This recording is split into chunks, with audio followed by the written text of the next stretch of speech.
Aristocrazia Webzine, Brutal Assault 2025, io sono Marco Neiros e sono qui con Sylvaine, con Kathrine, Florian and Maxime. Yes, thanks you guys for meeting me. It was a great show, what you had. Thank you so much. Very much. Was this your first time here? Yeah, we have never played Brutal Assault before. We've been in Czech Republic before, though. Yeah, we played in Czech Republic before. Not this festival, but we've been wanting to for many years, so we're really excited. Yeah. I'm really glad to have been able to catch your show, and although it was an afternoon show, many people was there, and I'm so glad you had the response from that people, because it was really warm outside there. Sure was, yeah. And I would like to compliment your best player, because he plays with such a smile on his face. It's so great to see that. So great. I couldn't agree more. Speaking of the band, how did you manage to come up with such lineup? Because there's people from France and from Germany. Yes, that's. It's always fun when we have to introduce, or when I introduce us on stage, and I'm just like, we should just say Europe. We did that in the US, but they got confused by that. But anyways, but it's kind of, I mean, it's kind of luck, I suppose. I was lucky to meet the right people at the right time. Like, I met Max through a mutual friend, actually a mutual person that we were working with back then. He actually came to one of our shows, back in 2019, right? Yeah. So, and that worked out great, obviously. And then Flo actually was a fan of Sylvaine, and I was lucky enough to see him at shows several times. And then at some point during COVID, it was during the COVID years, I started teaching vocals online, and we started having classes. And at some point, I asked him if he wanted to join this crazy thing. I felt like so, I felt so overwhelmed by that, that was we had this online session, and she was like, yeah, maybe this is going a bit too far, but I just wanted to ask you one question. And I was like, okay. So yeah, but after a while of thinking about that, I had to say yes, because for me, it's still surreal to actually play in one of my most favorite bands ever. And to get to meet such wonderful people, and have adventures together, spend some time, have good conversations, have a lot of fun. So, and then when you go on stage together, and then you try to build a specific energy, and the people respond to that, and everyone is happy, and there is an exchange of energy. It's the best thing ever. Yeah, for me that's something that always keeps on feeling surreal to me. So, sorry, I'm just gonna mention Dorian that's not here, because it feels weird not to mention Dorian. And it's his favorite festival. I know. It's my my drummer Dorian that's been with me for the longest as well, since 2017. That I actually met again through mutual friends when I was living part-time in Paris some years ago. And actually he was supposed to be the drummer in the band of my then guitar player, and we kind of stole him from it, which wasn't really intentional, but it just happened that he worked out like that. And he's also, this is his favorite festival, so it's been really cool to be here. So we've been really excited about that. Actually, he spends his main holiday here every year. Every year. So a solid fan of Brutal Assault. Exactly, a big Brutal Assault fan. So yeah, shout out to Dorian that's not here, but yo, dude, wherever you're at. Thanks for many years. Rest, but not in peace, please. No, not in peace. Not yet. also, shout out to him, because he wore a band from some friends of mine, Die Sünde, which you played with in Italy twice. Of course, love Die Sünde. They're such nice people. They're lovely people. Really nice. I had to mention this because when I coached you live in Torino with them, there wasn't Maxime on bass. That's right. And seeing the whole band with them live makes a huge difference. Of course. Yeah, that I mean having the bass lines recorded playing live with you is like listening them to on the CD. But the band as a whole goes just just so good. Yeah, I totally agree. Like, we felt really weird about that tour. Yeah. So it was like a schedule problem, but just so you know, I recorded the bass track, especially for them on this tour. So I did that in my home, yeah, and yeah. So it was like the dates moved, and unfortunately I was like working, you know. So sometimes it happens, but yeah. So I will still be there because I recorded the bass tracks live. Only for that. So it wasn't bass lines from the CD? No. Oh, so cool.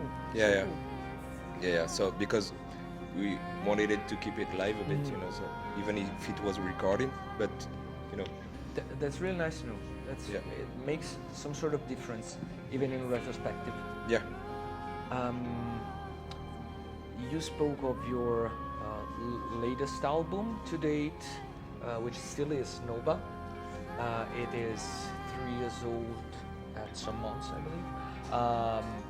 How does it feel to have that album being, I wouldn't say old, but it's not fresh?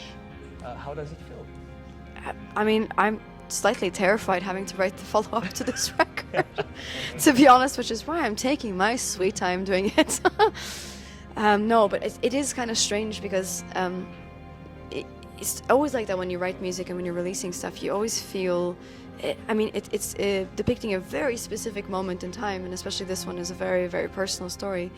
And it always kind of already feels like it's been such a long time since this was like my everyday life and my kind of relevance in every day.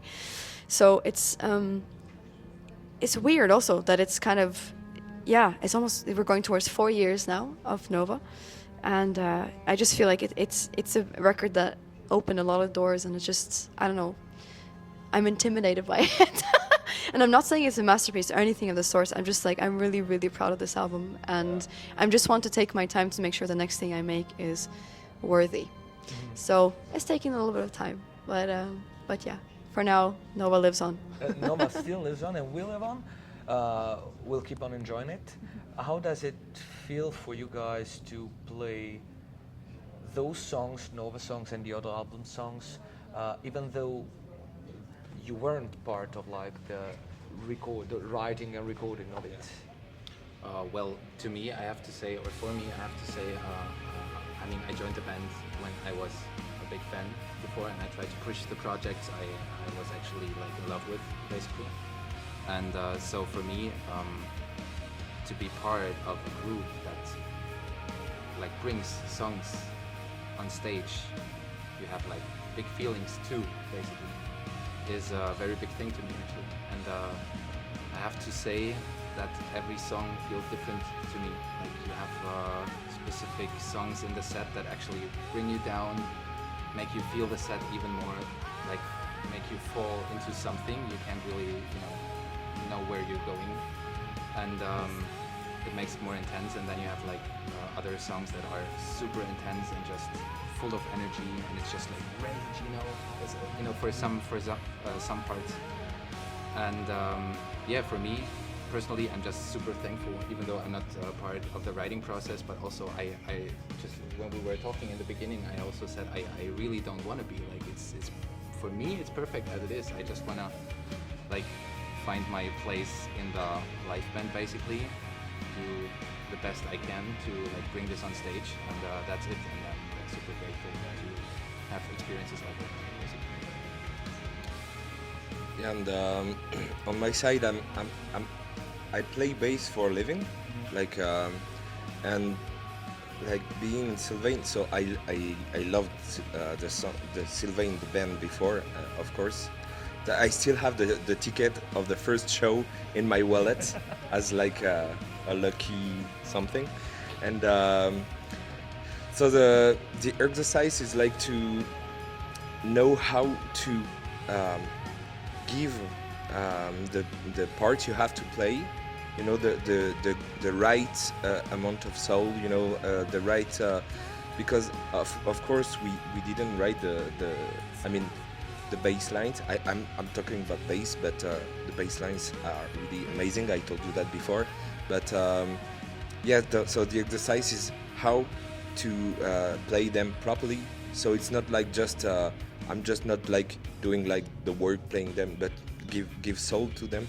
And I'm lucky enough to play in a band where we are like a family. You know, I consider them like my really close family because we lived so many adventures and together.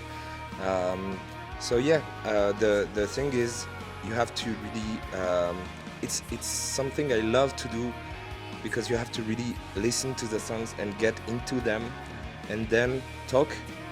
I talked to Kathrine a lot about what she wanted to say with those songs, and then you go like and you play them, and you know sometimes it's like, yeah, maybe this part is a bit, you know, you play it a bit too like heavy, or you know, so you adjust something, but you know that's something really cool that you take something and you try to be fair about the parts and you know the music.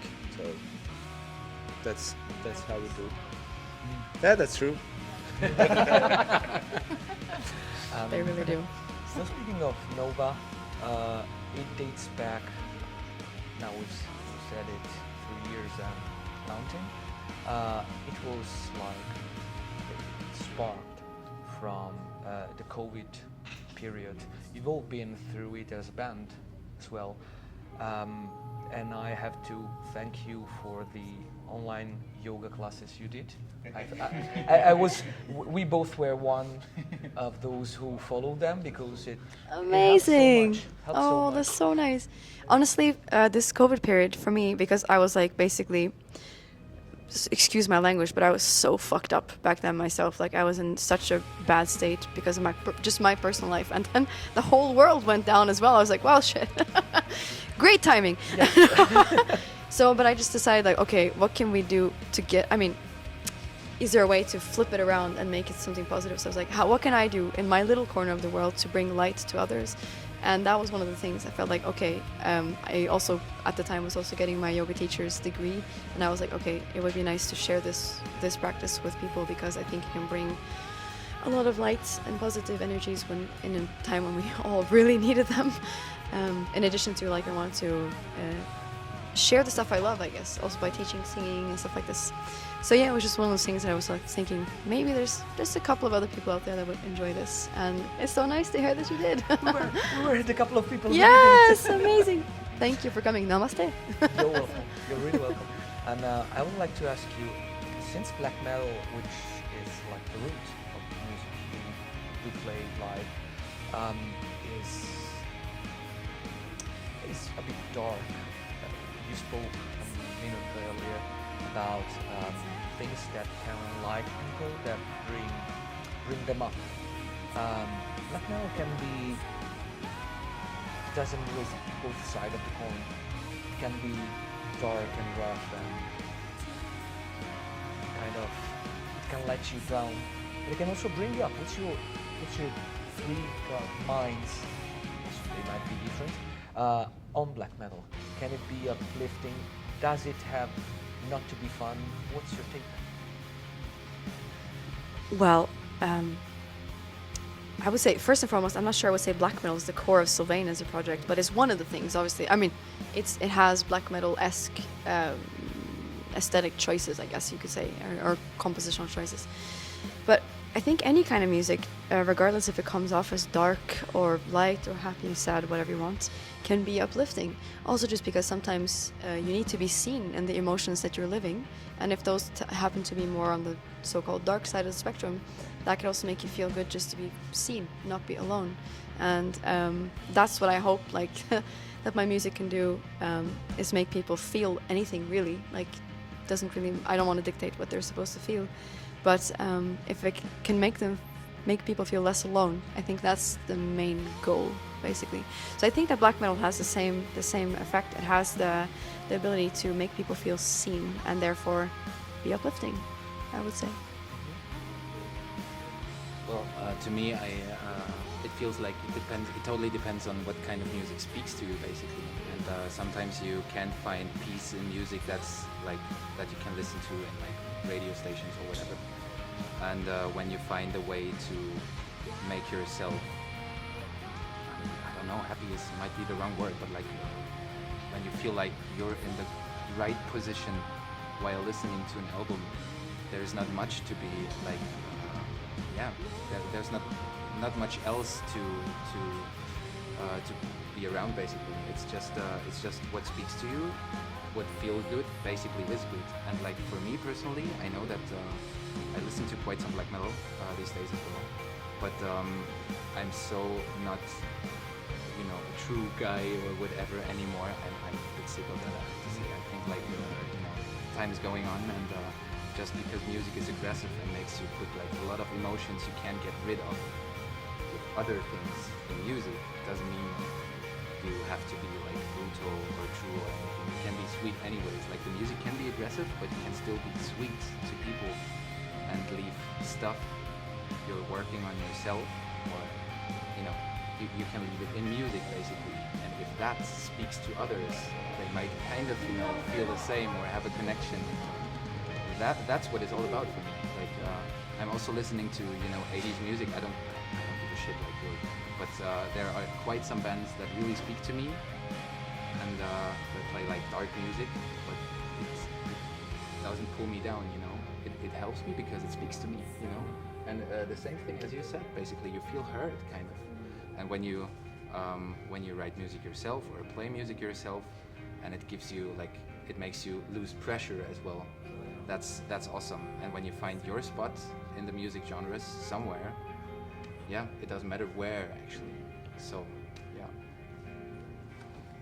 Yeah, and just quickly, to me, it's not about like a specific genre. Of course, there's people that are really finding themselves into a genre, but it's about music. I'm like a huge fan of country folk music. It's more about the songs and about the people that are playing and writing them, more than the genre. So I think, I don't have much thinking about like black metal in itself. I think it has a story that is a history that is amazing. It's really passionate, but